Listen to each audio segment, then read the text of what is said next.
ఇచ్చుకుంటే వాయనం పుచ్చుకుంటే వాయనం అంట. నువ్వు గౌరవం ఇస్తే నీకు గౌరవం వస్తుంది, నువ్వు అసహ్యంగా బిహేవ్ చేస్తే నీతో కూడా అసహ్యంగా బిహేవ్ చేయడం అవుతుంది. ఇప్పుడు పాకిస్తాన్ అసహ్యంగా బిహేవ్ చేసింది. దౌత్య మర్యాద అనేటటువంటి మనం ఒకసారి గుర్తుకు తెచ్చుకుంటే కృష్ణుడు పాండవుల పక్షాన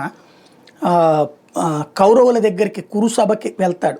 దౌత్యానికి వెళ్ళినప్పుడు అక్కడ ప్రతి ఒక్కళ్ళు ఆయనకి నమస్కరించి పూజలు చేస్తారు.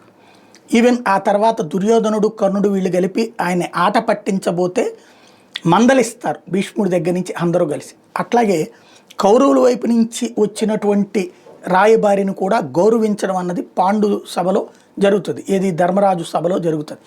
అంటే దౌత్యవేత్తలు ఎటు ఉన్నా సరే గౌరవించాలి అన్నటువంటి సంప్రదాయం మన పురాణ కాలం నుంచి నడుస్తుంది. ఆ పురాణ కాలం నాటి భారతదేశంలో నుంచి విడిపోయిన మొక్కే పాకిస్తాన్. అయితే రాక్షస జాతిలాగా ప్రవర్తించుతున్నారు అనడానికి కూడా కష్టమే. ఎందుకంటే రాక్షస జాతి అయినటువంటి రావణుడి దగ్గరికి అంతే అనాలి.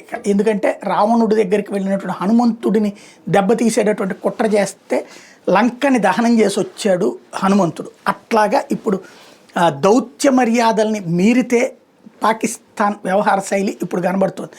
భారత దౌత్య సిబ్బందిని ఇబ్బంది పెట్టడం, అక్కడ పేపర్లు రానియకుండా చేయడం, న్యూస్ పేపర్లు రానియకుండా, మంచినీళ్ళు రానియకుండా చేయడం, ఆయిల్ అందనీయకుండా చేయడం లాంటి అకృత్యాలకు పాల్పడుతుంది. మొదటిసారి ఈ స్థాయి నీచానికి దిగజారింది పాకిస్తాన్ ఈ మధ్య కాలంలో.